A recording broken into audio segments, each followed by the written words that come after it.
The A7 IV is a fantastic camera for both beginners and professionals, but you may not know how to get the most out of it. So in this video, I'm going to show you how to get the best possible photos and videos, including my custom settings that I use as a working professional. Now, before we get started, here's a quick note on how to properly watch this video. This video is meant for both beginners and advanced shooters, so I'm going to be covering everything from A to Z. I recommend watching the parts of this video that you actually need and skipping ahead to the more advanced sections if you already know what you're doing with your camera. But most importantly, I'm going to be talking at a very chill, slow, laid back pace. So if you need to speed me up using that little gear icon in the bottom left corner, go ahead.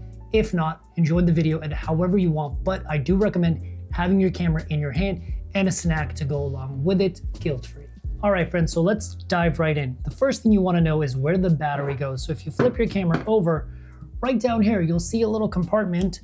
You pull this tab here and there's your battery, and you'll notice there's a little blue thing here, so you want to push that to the side. The battery will pop up, and there you go. When you want to insert the battery, there's a couple of pins right over here, if you can see. You always want to make sure the pins are pointing out this way. Drop the battery in, and you'll notice that it should pretty much go in right away. But you always want to kind of push the battery this way a little bit, so you can push that blue pin down, pin back, and then push this tab back in. Battery's inserted. Next up, SD cards. This is your SD card bay. Pull this tab down here and pull this back. Opens right up. You have two SD card bays. The first one will take an SD and a CF Express card.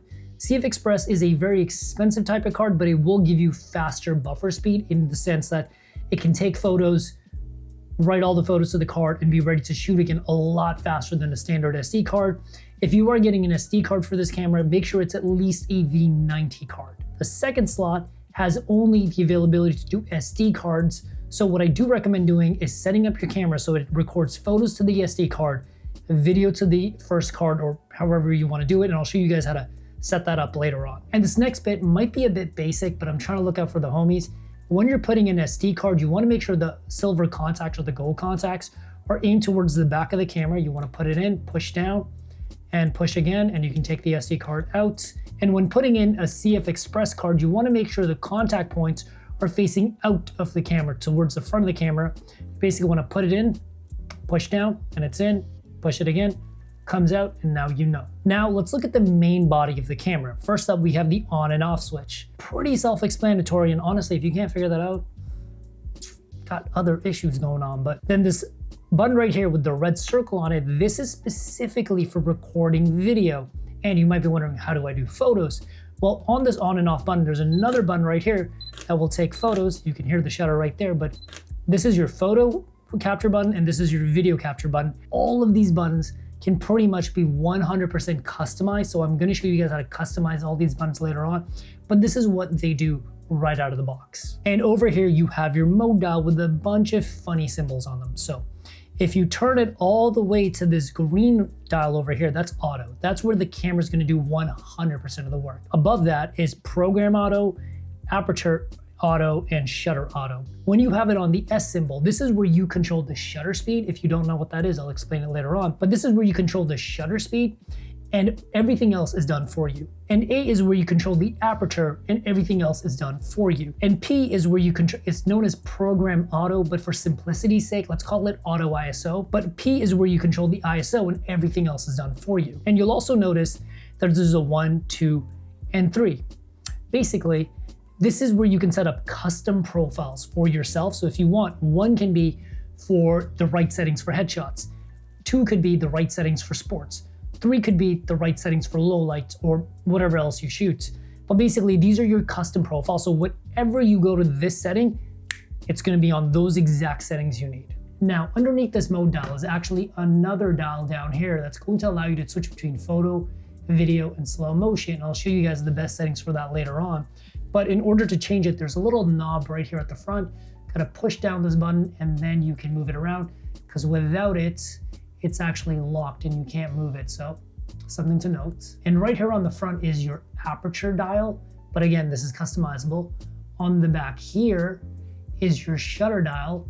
And over here, out of the box, this is actually made for exposure compensation, where it tells your light metering camera to either expose one stop too bright, two stops too bright, or one stop too dark. Most people, I don't really feel like need exposure compensation. So I'm gonna show you guys how to actually adjust it so that this takes over ISO instead, because that is a way better way to use the style. Now, on the back of this camera, you have AF on. Whenever you press this, it will actually initialize your autofocus, as in your camera will actually try to grab focus on something, but you can also do this by half pressing your shutter button over here. So there's multiple ways to do that. And I personally never use this button, and I recommend customizing this to something else. Next to that is auto exposure lock, which is labeled as AEL right down here. Again, this is a feature that I don't think people will ever need. I recommend customizing this to something else. And next to that, you have C1, C2, C4, but these are custom buttons that are made to do things out of the box, which I'm going to show you later on, but I recommend customizing them exactly how you like them, and we'll get into that later on. And on the left side of the camera is actually your menu button here. Once you press that, you get into your main menus. And this brings me to the next two dials that I recommend looking at, is one you have this right here. This is your joystick. So you can go left, right, up, down into your menus. And if you push into it, it will actually select whatever you're into. So let's say I want to go into media. I can either hit right to go into it, but I can also press into it and go into it. And you can also use the joystick to control your autofocus points, and we'll look into that later on. And this button right here is your function button. And this is super important because this brings up your function menu. And this is going to have a lot of the important settings that you're going to need to change on the fly, like focus area, focus mode, ISO, exposure compensation, metering mode, record media settings, auto white balance, creative looks, flash drive, bunch of stuff. But this menu is also 100% customizable, which I'm going to show you guys how to do. But another thing I want to show you guys is this thing right here. So this is a scroll wheel that's going to let you go up and down into your menus, but it also is a four-way D-pad, so I can go left, right, up, down, exactly like a game controller. And the middle button lets me select or confirm things.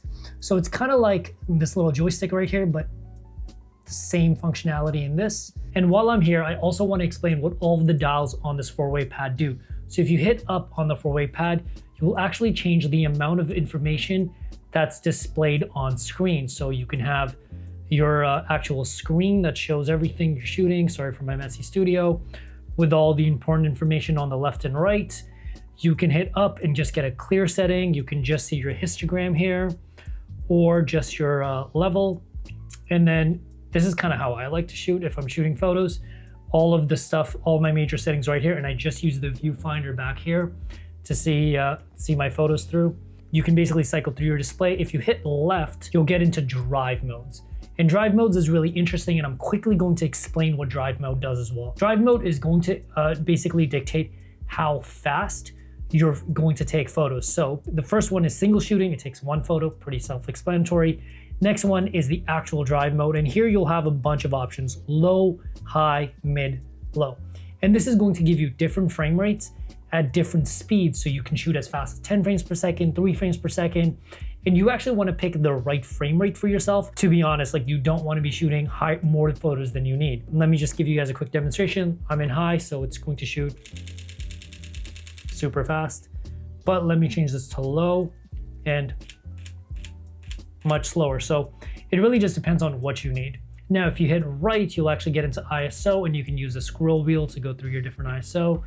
And in case you don't know, ISO is basically the sensitivity of your sensor. So I'm not adding more light, I'm just making my sensor more sensitive to the light that's already present. So if you don't want to use this thing at the top here, you can simply hit right and go into your ISO. And while we're at the back of the camera, this right here is your electronic viewfinder. And right underneath here is actually the sensor. So if I cover it up, you'll notice this screen turns on because now all of the image data will be displayed through this viewfinder.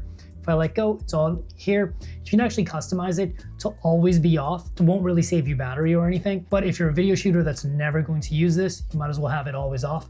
And also it'll stop you from accidentally turning it on and off. And another thing to mention is that the screen on the back also flips out, tilts, but the one thing you want to be careful with is to never push it past this point, because this little hinge is very fragile and you will break this. The amount of times I've seen people come in with broken Sony cameras is honestly heartbreaking. So be very careful with that. And in case you're wondering where your microphones are, they're actually right over here. There's one on the other side as well. so make sure to not cover this up. But most of you guys are probably not going to be using the in-camera audio, but in case you need it, that's where it is. Now, when we look at the left side of the camera, it is your full-size HDMI port, hallelujah. Behind that is your headphone jack, USB-C, and then a micro USB-C. Now you might be wondering, why is there a micro USB-C when I clearly have a proper USB-C here? This micro USB-C is actually for turning your camera on and off. There are certain accessories that you can buy to use this micro USB-C as a camera trigger. That's what that's for.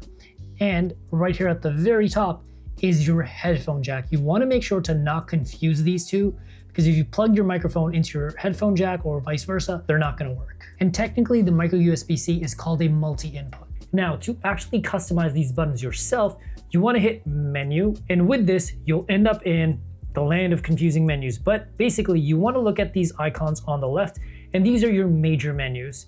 Now, to get to these icons, you want to hit left repeatedly on your either your D-pad or your joystick, and you should get to this these menus. You want to go all the way down to this yellow briefcase here. From here, you want to hit right, go down to Operation Customize, and you're in. Now, what you'll notice here is that there's actually two custom key/dial settings. One is for photo, the second one is for video. And video is actually set up in a way that whatever you change on photos will automatically follow the custom of the photo. You can change it so video and photo is different, but I find it gets kind of confusing because then you got to remember what you have each of the buttons set for either photo or video. Now, the first button we're going to change is the C3 button over here. So when you go into your photo settings, you'll have this first menu come up, and you'll see this little diagram of the camera on the right side. This will show you what buttons you can change as you go through this. So the thing we need is actually in the first one. So we're going to go in here, we're going to scroll through the buttons until the button we want, which is number 4, and C3 on the actual physical camera. Focus modes, we're going to go in here, and we're going to change this. You can change this to anything you like, whatever you want to do with it. There's no wrong answers. What I personally like to do is I'm going to go down here in the second menu, go right all the way down to color and tone, and I like to set this button either as creative look or picture profile, depending on if I'm doing photos or video, because for the most part, I'm not going to need to change my focus from continuous to manual. Some of you guys might need to, but for me, I'm going to go with picture profiles, because this way, let me go back to my main camera. This way I can quickly just go into my different picture profiles and whatever look of the camera that I want, or if you're shooting mainly photos, let's go back in here, and I'm going to set this to creative looks. And if you're not doing any kind of, if you're not using S-Log3 to do any kind of color grading, this way I can set up a bunch of different picture profiles right here. And this is probably just way more useful than like changing focus mode on or off. Now let's go back in here. And now from this, you guys can pretty much figure out how to change any of these buttons and dials to a custom setting. Another one that we'll do is we'll go to the top of the camera, we'll go to C2. So that's number 2 right here. This is the one that keeps focus area in check, assuming maybe you're just going to keep it on wide all the time. Another thing you could do is go into focusing assist or peaking display, and you could use this to turn peaking display on or off. Or actually I picked the wrong one, peaking display select. So now I can either turn my peaking display on or off. Right now it's not going to turn on because I have autofocus on, but you guys get the gist of it. This is pretty much how you can change and customize anything on your camera. It doesn't just have to be the custom buttons. If you guys go in here, and let's just say I'm looking at this very top button here, and it's autofocus on. Let's take this one, and from this, I can actually change this to anything I want. And for lulls, let's change it to APS-C/full frame. And now you can go from a crop sensor to a full frame sensor, just like that. You get a little bit more zoom on your sensor. Now, if you're wondering how I personally like to set up my camera, it's not that complicated, but a few changes can go a long way. So I actually have the top button mapped out to do my focus area. I have C3 to actually change my file formats. And in order to get to these file formats, you want to go into that menu, but you have to go to it through the video menu to get into file formats. And then what I'll usually do is I'll have C1 set to white balance and then the C4 set for zebra levels. And this for me makes a huge difference. It just allows me to work that much faster and quicker. But depending on whether you're more of a hybrid shooter, a photo shooter, or a video shooter, it might be a bit different for you. My hair changed, but I want to show you guys one really useful tool that's built directly into your camera. It will actually make your photos and videos 10 times better. Now, if you look on the back of your camera, you'll see 1/80, which is your shutter speed. The lower the shutter speed, the brighter your image is. The higher the shutter speed, the darker your image is. And next to that is f3.5. The lower your aperture number, the brighter your image is. The higher the aperture, the darker your image is. Pretty self-explanatory. But next to that, you'll see mm, and next to that is -0.7. If I change the shutter speed and I raise it, you'll notice now it's -1.7. I can go all the way to -2. After -2, it's just gonna start flashing, which means it's lower than -2. Now, what exactly does -2 mean? This actually shows you the amount of light that you're over or under, in the sense that you are now one stop too dark or one stop too bright. Now, basically what you're seeing on the light meter is that when you have a neutral exposure of 0, it's telling you that you have just as much information in the bright part as the dark part, and you basically have everything pretty well exposed. Your camera sees everything pretty well. But if you're in a negative exposure, that means that it's too dark, and for the most part, you might actually be losing information in your photos.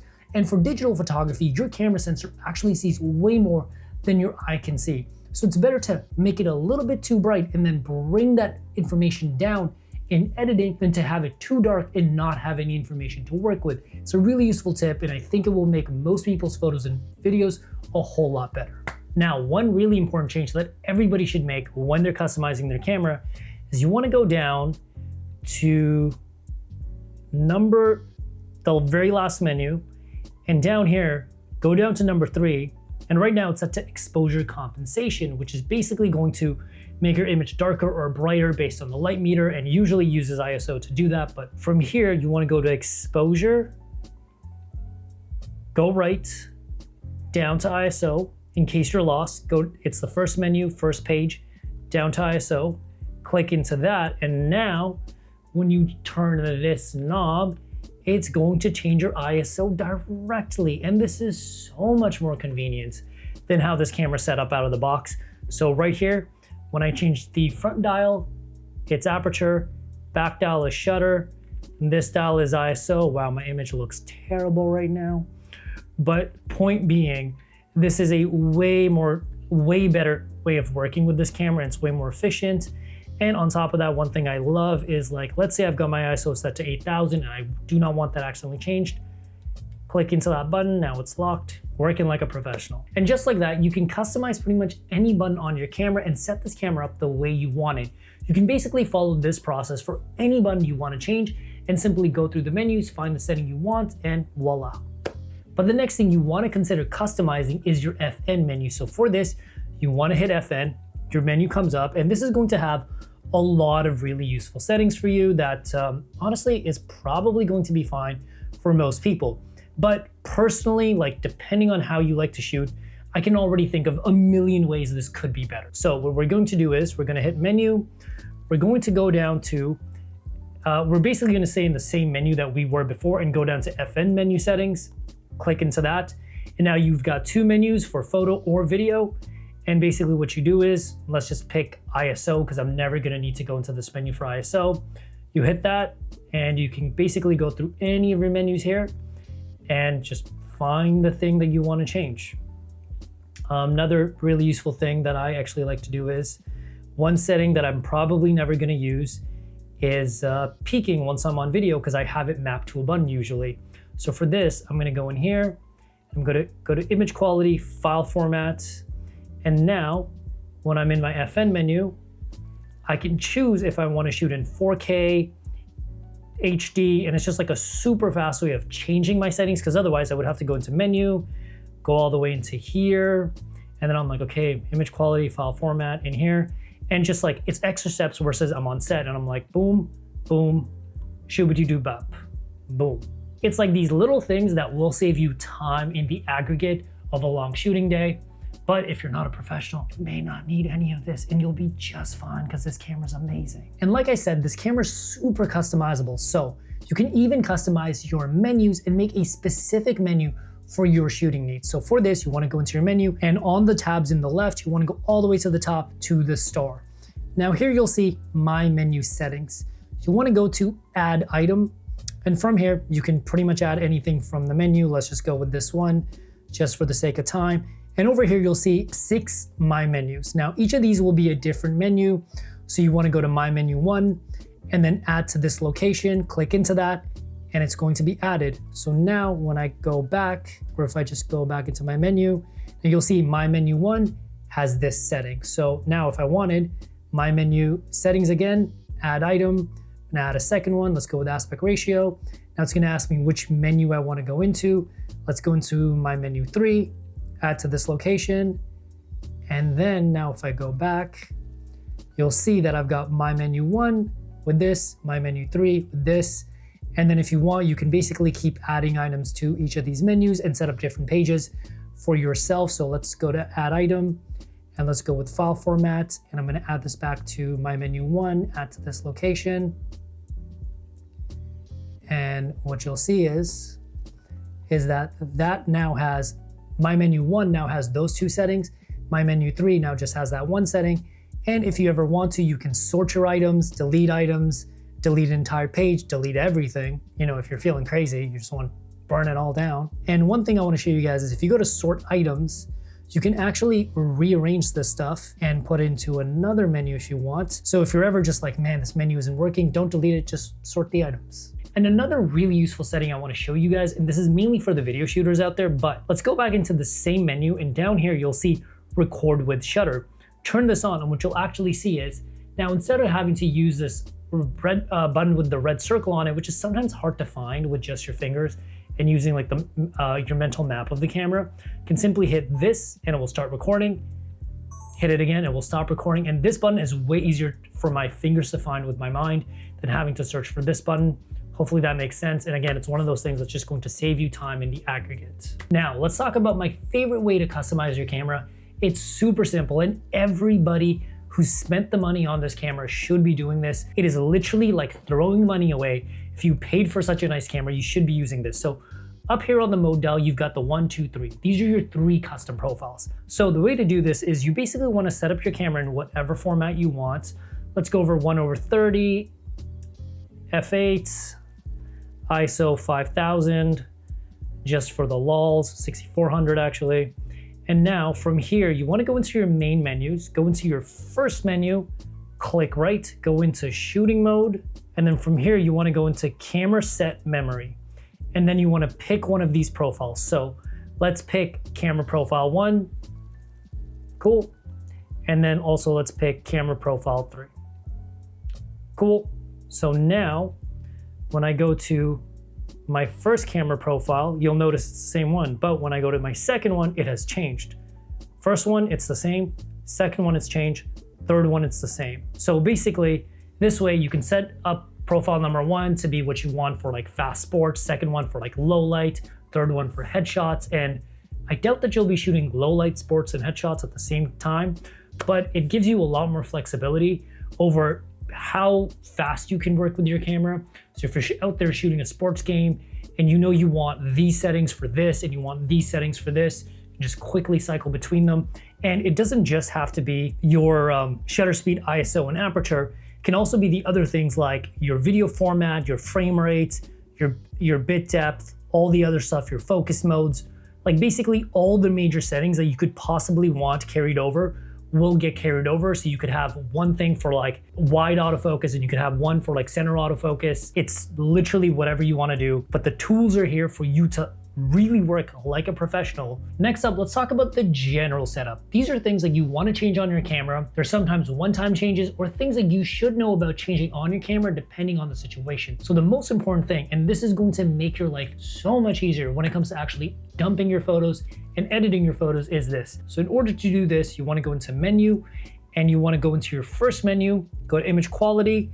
From there, you want to go to media, and then you want to go into record media settings. And this is going to make your life so much easier because it's going to allow you to choose whether photos or videos go to both cards or if photos and videos go to separate cards. So like I mentioned earlier, what I recommend doing is having your photos go to slot 2, having your videos go to slot 1, because most likely video is going to need the faster card. Photos should be fine for the most part with slot 2 if you're using a V90 card, but some of you guys may want videos to go to slot 1 if you're shooting really fast and you want to use that CF Express type card. And there's also an option to auto switch. So once one card flows up, it'll automatically go to the next one. Or you can also have it go to simultaneous recording, which basically makes a copy of the files on both cards. So if one card somehow breaks on you, somehow gets lost, you have copies of each. And if you're working with a client, you can give one card to your client, one card for yourself. Make sure you get paid first, but it just makes life a lot easier. Actually, don't give your raw files to your client, give them to your editor. That's what I meant, not your client. Now, the other thing that I do recommend learning and understanding well is your focus area. So for this, you can hit C2 if you have it mapped out the way I do, but if you don't, simply hit FN. And then from here, you should see focus area right here and focus mode right here. So let's go into focus area. Here's how to understand focus modes or focus area in like the easiest way possible. Wide is where your camera sees everything and tries to decide what is the most important thing in your field. Zone is basically where it picks the center part and goes, okay, that's where it needs to go. But if you use the joystick, you can also move that zone around. And it will basically keep looking at something that's always popping up in that zone. But zone autofocus, I find, isn't that useful unless you're really just looking at something in like the top left, top right. Center fix is where this is just in the middle of your frame. You can't move it with your scroll wheel at all. And which is why I always recommend using spot. And with this, you can actually change if it's small, medium, or large. As you guys can see, it's changing this thing right here on the right. And I can either change that using the D-pad or the joystick. Let's go with large. And with this, I can now choose what exactly I want to focus on. So I can focus on this. I can focus on this. I personally like to shoot like this most of the time. And underneath that is expand spot. Now this one's really interesting. What you'll notice is it's a box within a box. And you might be asking yourself, what's in the box? But basically what it's doing is it will try to focus on whatever is inside the smallest box. But if you're shooting sports and things are moving around and it needs to pull focus to whatever is outside of that smaller box to the bigger box, it will when it needs to, but it'll try not to. And this basically gives you a little bit more leeway with your focus if your subject's moving around. And that's pretty much the simplest way to understand focus area. But one thing to remember is that this camera also has touch autofocus. So if you're ever struggling with your autofocus, simply hit the screen and it will automatically track focus to whatever you tapped. Now, if you just got your camera, you might have some temperature warnings or overheating issues with this camera. So I'm going to show you guys how to fix that with one simple step. You want to go into menus. You want to go all the way to the left, down to the little yellow briefcase. Go to the right, go into power options, and then you'll see auto power off temperature. You want to basically make sure that that's high. It'll tell you like, hey, this device may run blah, blah, blah, blah, blah, whatever. Once this is set to high, most of your overheating stuff will go away. Now, if you picked up this camera, chances are you want to take some amazing photos and videos. And one of the best ways to get your photos and videos to look better is to simply have better composition. But it's sometimes hard to develop that eye to actually know, does this look good? Does this not look good? But there's actually a really good tool in this camera to help us do that. So you want to go into your menu, go all the way to the very top, the very first menu, and then down here, you want to go into shooting display. Next to that, you'll see grid line display. Turn that on, and you'll have a few options for the types of grids that you can actually put on your camera. Personally, I like the rule of thirds just because it's simple, it's clean, otherwise it's too much. The square grid, I think is just like, kind of could be cool. Diagonal grid is just like a hot mess. Like, what am I even looking at? So I personally just go with rule of thirds, and there's actually a way to customize one of these buttons to turn this grid on and off. So if you don't like having it there and you just want it on once in a while, you can customize it to just come up once in a while. But now, in order to get the best shooting experience, you want to make sure the actual way of seeing your photos and videos is set up properly. Because if your monitor and your viewfinder don't look right, you're not going to enjoy shooting photos. So for this, you want to go to menu, And in menu, you want to go all the way down to this yellow briefcase. Here, go down to number 7, Finder Monitor, and here you have a bunch of options. So select Finder Monitor. It's set to auto by default, which means it'll go between your viewfinder and your screen automatically as you put it up to your face. If you're mainly shooting video, you're probably not going to use the viewfinder, so you can actually set it to monitor. This way it'll never accidentally turn on your viewfinder when your hand goes near it, so this is super useful. And underneath that, you have monitor brightness. Now, don't mess around with this too much because batteries are a real thing and this will drain your battery faster.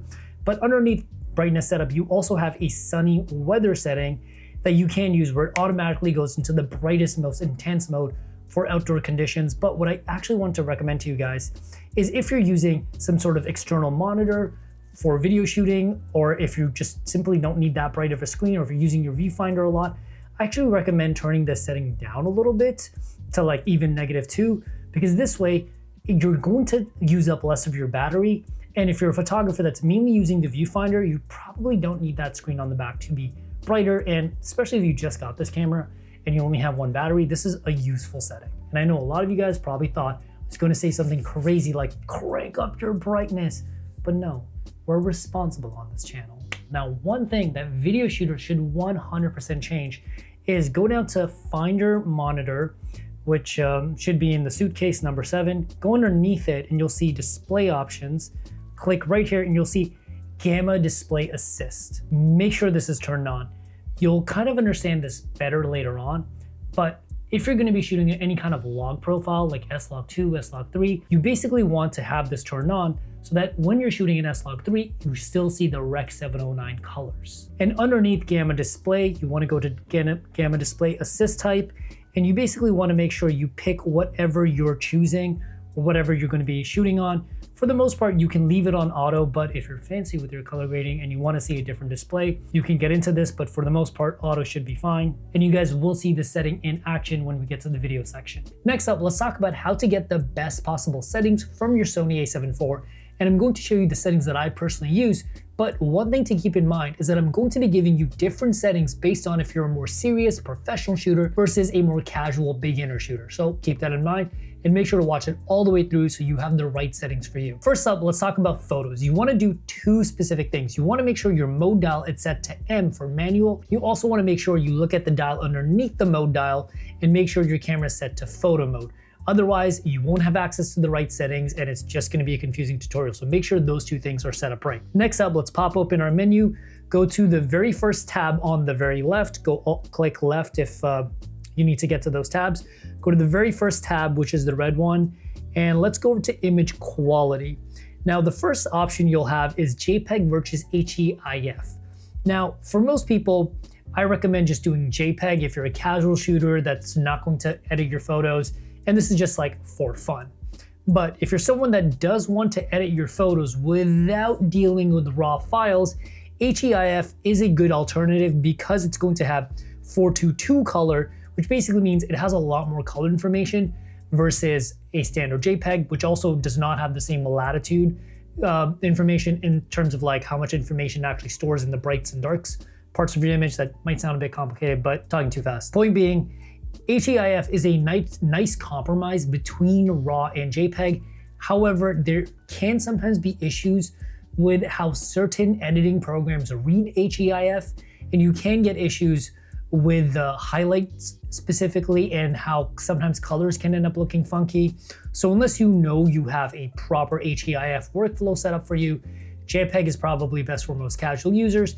And if you are going to be editing your photos, I really do recommend RAW. Otherwise, you're just leaving most of the money that you spent on this camera and you're not really getting the full value of it. So for this tutorial, I'm just going to leave my camera on JPEG. Underneath that, you have image quality settings. Let's click into that. And first up is file format. You can choose to either shoot in JPEG, RAW, or RAW and JPEG together, and I recommend most people shoot RAW and JPEG together because while you do want the RAW files, sometimes it's good to send over the JPEGs to a client or someone that just wants to see the photos, maybe pick a few, and you can just send over the low-res photos for them to pick. and then you keep the high-res originals. And depending on what editing software you're using, if I'm not mistaken, Lightroom will also use your JPEGs as a preview for your RAW file, so that can also help speed up your workflow when culling through your photos. So I actually recommend that everybody should shoot RAW and JPEG, because there's really no downside of having JPEG on your card, because they're really not going to take up that much space. And considering how cheap cards are now and you have such a large capacity, there's really no downside to it. And underneath that, you have RAW file type. And this is where things get really complicated, because in here you have 5 different RAW types: uncompressed all the way to compressed, and then lossless compressed. I'm going to explain what each of these RAW file types do, what the benefits and downsides are, and also which ones you should be using, because depending on what RAW file type you're using, it actually will affect your image quality, but also how fast your camera can shoot. First up, you have uncompressed.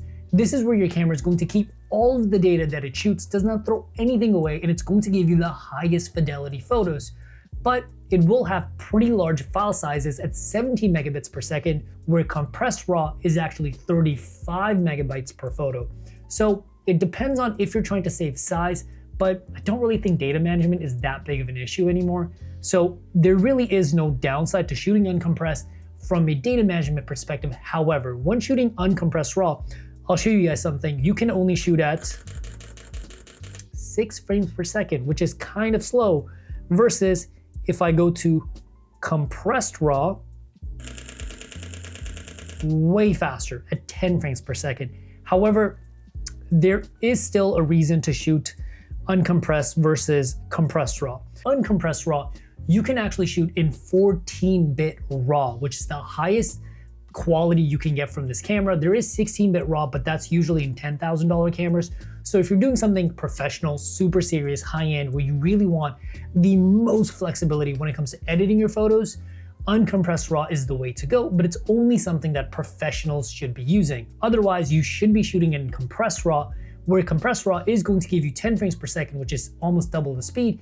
It will only let you shoot 12-bit RAW in continuous shooting mode, and with this, you are getting a smaller file size, but with the 12-bit RAW, you're going to get less dynamic range, more noise in the shadows, and just a little bit less flexibility with your color. But one thing to note, if you shoot in single frame mode, which is one photo at a time, in compressed RAW, you will still get 14-bit RAW. However, for most casual shooters or even medium level serious shooters, you're probably not going to see a huge difference unless you're doing like Dragon Ball Z level of editing. Now, the other thing I want to talk about is lossless compressed RAW. This is basically compressed RAW, but it's going to take all of that data from the uncompressed, put it into a smaller file size, and for the most part, you're not going to lose any data. But you're still going to be shooting at about 6 frames per second, sometimes 7, depending on what settings you're at, depending on what kind of card you're shooting at. But there's really no advantage to compressed RAW other than the fact that you will save in file sizes. And underneath that, you have JPEG quality. Now, you can go all the way to extra fine, but you probably don't need to shoot an extra fine unless you plan on using JPEG as like your main way of keeping your photos. If you don't need extra fine, and if it's not the main way you're keeping your photos, I would just stick with light. It does a job. And fine if you just, it's fine, like you have the JPEG. That's literally why it's called fine. Underneath that, you have JPEG image size. You can actually shoot your JPEGs at the full 33 megapixel resolution from this camera, but a lot of you guys may not be using JPEGs as your main shooting format, and you can actually go down to 8.2 megapixels, and this is going to massively reduce your file sizes. I've talked about this earlier, but if you go into record media settings, you can pick whether you want your photos to go to card 1 or card 2, or if you want it to be continuous, but we've already talked about this, so I'll skip over this part. And underneath that, you have aspect ratio, and this is going to determine what dimensions you shoot your photos in. If you go with the 3x2, which I recommend most people shoot in, you're going to get your full image here. But if I go back into this and I go to 1x1, now you're just going to get that crop in the middle. And this will affect your resolution because you're essentially turning off the sides of your sensor. I recommend most people go with 3x2, but for some people, maybe they have a specific vision for how they want it, or maybe they know they want to shoot YouTube thumbnails that are going to be 16:9. So in that case, you might as well shoot 16:9. And as you can see, the top and bottom of your image are automatically turned off. So it can be helpful for framing, but you can always crop in later. So I do recommend for most people, just shoot 3x2. Next up, if you keep clicking down on this menu, you'll get to high ISO noise reduction. This is where the camera reduces the grain or noise when you're shooting at super high ISOs. Normal, I find, is too strong, so I actually recommend leaving it on low for anyone that's going to be doing their processing in camera or doesn't plan to do any sort of editing. And if you do plan to Photoshop or edit your photos later on, the Lightroom, the raw file actually will not have any noise reduction on it. But for you guys, you might as well leave it off because it's better to do your own noise reduction and dial it in the way you like it. So something to keep in mind. And one quick tip that I want to give to anyone that's just shooting for fun and casually and doesn't want to edit their photos, there's one thing that you should be exploring in your camera, and that is creative profiles. Now, if you hit the FN button right down here in about this part of your menu, you should see creative look. So now you've got a bunch of creative looks that you may not see a huge difference in terms of colors here as I scroll through, because you guys are literally looking at my little camera setup here. This is something you guys should be exploring and trying to dial in the look that you want. But if you go on YouTube and try typing in Sony creative look, film simulation, you should get some good results. You're going to be able to dial in your exact look that you want based on in actual film stocks. You get that vintage or more like cinematic look. So let's take a look at the profile IN because it stands for instant. Now, if you go in here, you can adjust your contrast, and by pressing up and down on your D-pad, you can either raise it or lower it. You have your highlights, and now you might be like, what do you mean like highlights are raising and lowering? Basically, it's going to determine if your highlights roll off or clip, which is a nice way of saying like, do you hold information in those highlights or do you just kind of clip them off? Do you not hold that information in there? As you can see, like when I lower it, you can see a little bit more in that pole, that little bit of highlight on the pole, versus if I raise it, that highlight goes away. It may not be the best example in the world. By shadow, I can deepen my shadows, raise my shadows, similar to highlights. Now fade is what's kind of giving it that white milky look. I can get super milky or just, lower it. Saturation is saturation of your colors. Sharpness of your image. And if you guys don't know what any of this stuff is, check out that free community down below. It's going to help you tremendously understand this stuff. And then you've got clarity. I'll be honest, even I don't completely understand what clarity is, but I just know it works like sharpness. But you've got a bunch of settings in here that you guys should be exploring, so I highly recommend taking a look at this. Now, while we're talking about photos and photo speeds and how fast you can shoot, I do want to show you guys a couple of nifty things you can do with this camera that you may or may not want to use as creative tools to get your creative vision across. So check this out. You want to go into your drive modes by hitting left on the D-pad at the back of your camera. Now here, you're going to have single shooting mode and you're going to have continuous shooting mode. As we talked about earlier, you can pick different frame rates here if you want to go to low, medium, high, high plus. But underneath that, you also have your timer modes. And this can be really useful if you ever want to set up your camera, walk away from it, get a picture, or if you want to set a timer and make sure that your camera doesn't get shaken during a long exposure or any kind of thing where the camera's like just needs to not be touched. This can be really useful. So if you basically just take a 2-second thing, then when you go 1, 2, take a photo. So this can be really useful, but more important than that is self-timer continuous. You can also do self-timer where it will basically go into either 2 seconds, 5 seconds, 10 seconds, and you can basically set it up so that once it goes through that timer, it'll basically take continuous photos, but you'll also notice next to that is C5, C3. So this is if it's going to take continuous 5 photos, continuous 3 photos. So let's actually do an experiment here and let's go with continuous 5. Like that. So this can be really useful if you want to walk away from the camera, have it take a couple of photos, just in case, just so if you're like not blinking or whatever. Next up, let's take a look at video. You want to make sure you're set to manual and you've selected video in the dial underneath the mode dial. So once you've got that locked in, hit your menu button and you will open up into your menus. And you want to go into the very first tab on the left and you will notice that icon has changed. Now it's a video camera instead of a photo camera. And we want to go into image quality. First thing we want to look at is file format. And you've got a bunch of different file formats to choose from. If you watch the photo section, just like RAW, there's a lot to go through and you want to make sure you pick the right format for you. Now, the ones that I recommend to most people, the XAVC-S 4K and XAVC-S HD. These are going to be like the standard file formats for normies, where if you're on a PC or a Mac, you're going to be able to edit these video files. They're not going to be super massive and you're still going to get great image quality. Above that, you have XAVC HS4K. This is a high efficiency format where you basically will get equally good video quality, but you will save a little bit in file sizes, but you also save a lot of time when it comes to processing these images. And XAVC HS4K is H.265, which is a high efficiency codec that is only going to work well for you on Macs and some super high-end RTX NVIDIA cards. I don't know if Radeon supports them yet, but you're going to need a very beefy video card to properly use this stuff. So if you're not on a Mac, at least like an M1, M2, or like an RTX, like at least a 2080 or a 3060, I do not recommend shooting an XAVC HS, but it is a good format to use if you're on like a good modern system. And at the very bottom, you have XAVC SI 4K and HD. Now with this, you're going to get the highest data rates. This is basically uncompressed RAW, but for video. Now with this, you're going to get quality that is good enough for TV and professional projects, music videos. So if you're going to be shooting something super serious, this is the format to go with. Now, once you figured out what format you want to shoot in based on your needs, let's back out of the setting and go down to movie settings, because there's more things that you'll see that are different based on your format that you choose to shoot in. Now, I've chosen the highest possible video codec, and now you'll see is I can get up to 24 and 60 frames per second.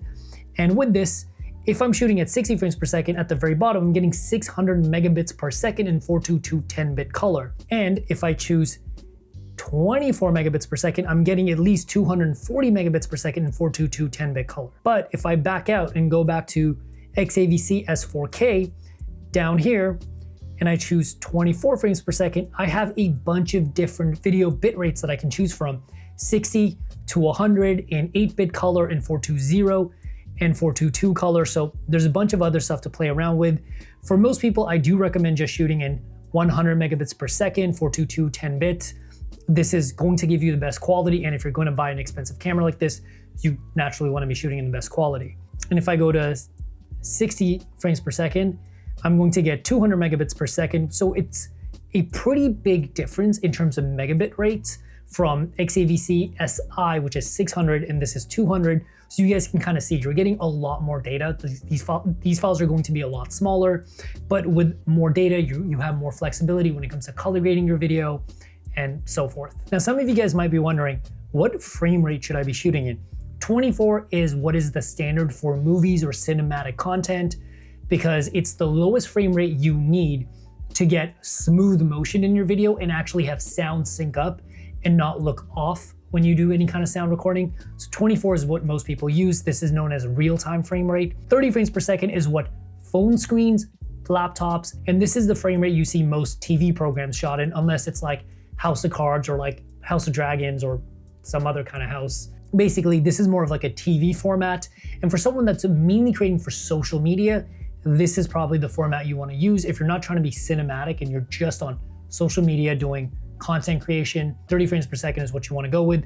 60 is what most people use for sports. If you watch anything from the NFL and you've got the premium Sunday NFL ticket, you're going to see everything in 60 frames per second. With 60 frames per second, it has a few benefits that are not immediately obvious. With 60 frames per second, you get very smooth motion. So whatever you're seeing on screen, it looks like you're really there, and there's less of that window effect where it looks like something that's not real. It feels much more lifelike. But on top of that, you can take 60 frames per second video, slow it down to 24 frames per second in an editing software, and you will actually get 2 times slow motion. So slow motion is the main reason most people shoot with this. And if you shoot sports, 60 frames per second is also really good for that. Now, if you want to get slow motion video, but you don't want to do any editing, later on, I'm going to show you guys how to get slow motion footage in camera, where the camera automatically slows it down for you. So you just get the video clip and you don't need to do any editing. Now, I do recommend most people shoot in 4K, but there is a benefit to shooting in HD. So let's pick XAVC SI HD. And what you'll notice is when you go into frame rates, you'll still get 60 frames per second. There's a reason I showed you that one. Now, if you go to XAVC HD and you go into frame rates per second, you get up to 120 frames per second. This is going to give you 5 times slow motion, and this is going to basically slow things down to 20% of their original real-time speed. And if you go into record settings, you'll notice you only get 160 megabits per second, and in 420 8-bit color, where this is a 10-bit camera. There is a way to get 10-bit color, but I have to show you that in the slow motion section. So stick around for that. Next up, let's talk about proxies. If you're planning on editing your video files into a proper film, commercial, music video, you want to make sure you're using proxies for a better workflow. So for this, underneath file format, movie settings, S&Q settings, there's proxy settings. Now, once you go into proxy settings, you want to make sure proxy settings is on, and you've got 2 options to choose from: XAVC SHD or XAVC HS HD. HS is going to give you, as you can see at the bottom, 1920 by 1080, 24 frames per second. And you can even choose your record settings, which is 10-bit or 10-bit 420 at 16 megabits per second or 9 megabits per second. You might as well pick the higher one, because why not? The XAVC SHD is only 720p and it's locked to 8-bit. The full 1080p resolution proxies are going to take up more space, but they might be better if you're planning on doing any kind of slow motion or like push in and push outs. It'll give you a better sense of how your footage is going to react to that. The 720p proxies are going to save you a whole lot more file size, so it's up to you. And using proxies is a really important thing if you're planning on doing any kind of massive edits. And more importantly, when you record a proxy, it's actually recorded directly next to your footage. So depending on how you're ingesting your footage, if you're using Premiere Pro, there's actually several settings where it can automatically recognize the proxies and automatically pull them in, and just kind of makes your workflow a lot easier to already have the camera make proxies for you versus taking into Premiere Pro, then making proxies. Making proxies in camera is just way better. Next up, let's talk about how to maximize your image capture when in video mode, because you can pick the right format and the frame rate, but there's more to it because it's also about how your camera is actually capturing that video. So you want to hit your FN menu and you want to go to picture profile. And within that, you have a bunch of PPs. That sounds dirty, but I really don't mean it to be. Picture profiles, not PPs. So you can pretty much customize any of these the way you want. For us, we're just going to go into picture profile 1, hit right, and you've got a bunch of options here. Now, most of these settings are going to be very complicated. What I do recommend doing is going to gamma and setting it to S-Log3, and color mode and setting that to S-Gamut 3 Cine. This is the profile that's going to be the simplest to use. Basically, you're going to be able to shoot in a very desaturated, very washed out picture profile that's going to make everything look almost black and white. But with this, your camera is not baking in any information. It's just seeing everything your camera can capture, and then you can transpose these images or convert the color profile into something more viewable on a normal screen. And this is how you get the most dynamic range, the most color information in your video profile. S-Log3 is probably the one that's going to be the easiest for most people to use. If I go in here, there's obviously other profiles in there, but they're a little bit more complicated, and sometimes they also don't have the same amount of dynamic range as the other profiles. So I recommend using S-Log3 and S-Gamut 3 Cine. And on top of that, if you ever decide to buy LUTs for your camera to get that cinematic Hollywood look, most of the LUTs that you're able to buy from third-party companies are generally aiming for S-Log3 and S-Gamut 3 Cine, because it's like the most universal picture profile that most people use. And S-Log3 is something almost every Sony camera has. So if you ever want to shoot on multiple cameras and you don't have another A7 IV, maybe an FX3 or a ZV-E1 or a ZV-E10, it's easier to match up the cameras by shooting in the same profile. And another profile that I do recommend people try out is S-Cinetone. For this, you want to set your gamma to S-Cinetone and your color mode to S-Cinetone. This isn't quite log, so it's not going to have the same latitude, and you're actually going to lose one stop of dynamic range, but it's going to give you a filmic or a cinematic look in camera with some very cinematic and pleasing colors. But one thing to note with this profile is if you don't have your white balance set properly, your colors can tend to get a little bit funky, especially in the yellows and oranges. So you want to make sure your white balance is always proper, but this is a mode that I recommend most beginners that are just starting out and don't quite know how to color grade, but maybe just want to tweak their image a little bit here and there. This is a mode that's going to do most of the work for you, and I personally really like the look. Now, one thing that people always forget when it comes to setting up your video is your audio. So if you're going to be doing anything with audio, check this out. Make sure you're in your first menu, go down to number 7, and in here, you'll see audio recording. You wanna make sure this is on. And then underneath that, you have audio record level. Now, right now, I'm just using the really crappy internal mic on the A7 IV, but when I'm talking, you'll see I'm getting about like 3 here, and I'm like boom, boom, boom, I'm getting about this much. Now, if I lower this by hitting left on the D-pad, you'll notice that these green levels are going way down to the point where like you barely see them. So you wanna make sure this is not quite at the 3, but kind of in the middle of the 3 and 2. Check 1, 2, a little bit more, check 1, 2, check, check, check. And that's pretty much where you want it. So you wanna make sure your audio record level is set properly, because if it's too loud, you're gonna have to bring that back, and that's going to mess with your audio. If it's too low, you have to raise it, and that's again going to degrade your audio. Underneath that, you have audio out timing. You want to leave this in live. This is going to work for most people. Underneath that, you have wind noise reduction. I recommend always leaving this in off. You do have an option for on and auto. Sometimes it's accidentally going to turn it on when it doesn't need to, and wind noise reduction is going to kind of make your audio sound muffled. So for most people, I recommend just leaving it on unless you're actually outside and there's wind. And at the very bottom is audio level display. You want to make sure this is on so you can actually see your audio. As you guys can see on the main screen when I'm talking, the audio meters are moving up and down. You want to make sure this is always on. Now, if you want to hit left on your D-pad and go below audio recording, we'll get to the next page of this menu, and there's 2 things we want to change that are very important. One is image stabilization. The camera can stabilize your hand movements if you're doing a lot of handheld shooting, vlogging, walking shots. So steady shot, you want to set to either active or standard. Standard is basically going to use the IBIS that is in the camera and the lens stabilization if you have a lens with stabilization. And this is going to do a good enough job for most people. But if you have active on, this is going to take the lens stabilization, the physical stabilization built into the sensor, but also add a digital crop to it. And this is going to be really useful for someone that's maybe running or where you just really need a lot of stabilization. So if you're in rough conditions, have active on. Underneath that, you have steady shot adjustment. Now, for most people, auto should be fine, but if you're shooting with cinema lenses, I actually recommend manually picking your focal length. So once you pick manual, you can actually go in here and manually pick your focal length. The reason this is important is if you're using a cinema lens or a lens that the Sony camera does not recognize, like a third-party lens, you want to make sure you pick the right focal length so that the stabilization works as good as it can. But if you're using Sony lenses, just set this to auto and you'll have no issues. Next up, let's talk about slow motion. In fact, for this, we gotta put my hair up because it's a very, very serious topic. You wanna go into your menu, pick the very first tab on the left, go to image quality, file format, and now we're actually going to pick our file format first because this is going to determine how much slow motion we can get. If you wanna do up to 120 frames per second, you wanna make sure you pick XAVC SHD. And if you want to do 60 frames per second in 4K, you want to either pick XAVC S4K or XAVC SI 4K, because 120 frames per second is only available in Full HD in XAVC SHD, but 60 frames per second is available in both of these modes or even the HD modes.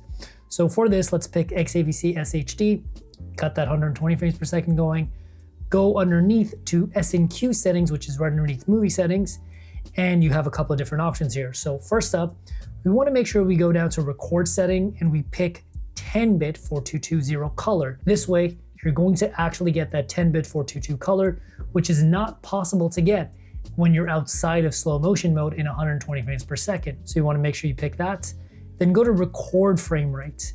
Now, record frame rate is really important because this is going to actually determine what frame rate your video is played back to you at. So if you pick 24 frames per second, which you'll actually notice at the bottom, it says X 2.5 times slow motion. So this is basically meaning that if I record at 60 frames per second, which is frame rate in the second option, and I slow it down to 24, I'm getting 2.5 times slow motion. So now if I go in here and I pick 120 frames per second, at the bottom you can see X5, which is 5 times slow motion. So if you want to get that proper 120 frames per second, you want to make sure you pick 24 at the top. Your frame rate should be 120 frames per second. Now here's the key thing. You want to go into record setting and pick 50 megabits per second, 10 bits. This setting will sometimes get reset if you move your stuff up and down or you swap in and out of frame rates. The reason I want to show this to you at the top of the tutorial and at the bottom of the tutorial, because this record setting is the main reason you're using the SNQ mode, because you want to make sure you're actually getting that proper 10-bit color. Otherwise, you might as well just record in standard video mode. You are now officially a camera ninja when it comes to the A7 IV. If you have more questions, obviously check out the comments, but you can also join my free live community, and I'm gonna leave a link for it in the description down below. It's called the Camera Collective. It's a 100% free community for anyone that wants to have their questions answered. Just come hang out with other creatives, filmmakers, YouTubers, social media creators, and I'm also doing a weekly live stream in there. So come hang out and learn more about cameras in the Camera Collective, and I'll see you in there. Peace.